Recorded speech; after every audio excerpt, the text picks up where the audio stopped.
Quand vous pensez au tourisme au Pérou, vous pensez Machu Picchu, ou alors chamanisme, Pachamama, tout ça. Mais vous pensez certainement pas tourisme sexuel. Et pourtant, il existe là-bas un phénomène plutôt méconnu, les bricheros, aussi appelés chasseurs de gringas. Ce sont des séducteurs professionnels qui séduisent des femmes occidentales pour en tirer des bénéfices financiers, forcément, mais pas que. C'est un phénomène qui a commencé à naître au Pérou dans les années 1970. Actuellement, c'est un vrai réseau avec ses codes, ses hiérarchies, ses objectifs, ses stratégies, et il y a même des membres qui sont chargés de faire des expertises, etc. Leur technique principale, c'est de sexualiser les clichés que les occidentales vont avoir à propos du Pérou. Parce que en réalité, c'est pas vraiment un pays qui fait partie de l'imaginaire, du fantasme des occidentaux, à l'inverse du Brésil par exemple. Donc on va prendre des clichés qui existent déjà et essayer de les rendre érotiques. À savoir donc la culture mythique, ancestrale,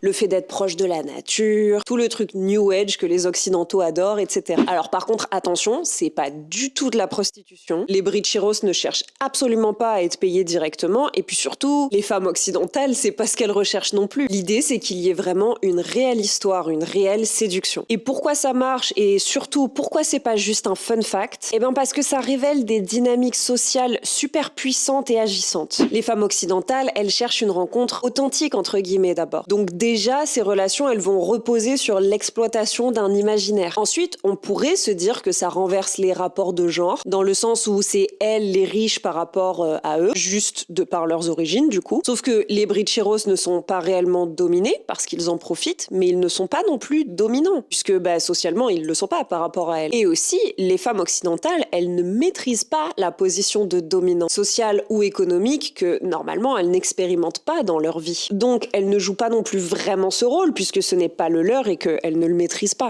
Bref, c'est hyper intéressant, et il y a une sociologue qui s'appelle Juliette Rouguet qui a mené une thèse là-dessus qui est fascinante, ça s'appelle Jouir de l'exotisme. D'ailleurs, il y a une super interview d'elle dans le podcast Les couilles sur la table chez Binge Audio, et elle s'est intéressée au sous-groupe des Waiki, des bricheros qui construisent toute leur image autour de l'idée de la descendance inca, etc. Très New Age, ambiance très poète sauvage, et je vous invite fortement à aller écouter ce qu'elle a à raconter parce que c'est super intéressant et surtout c'est très révélateur.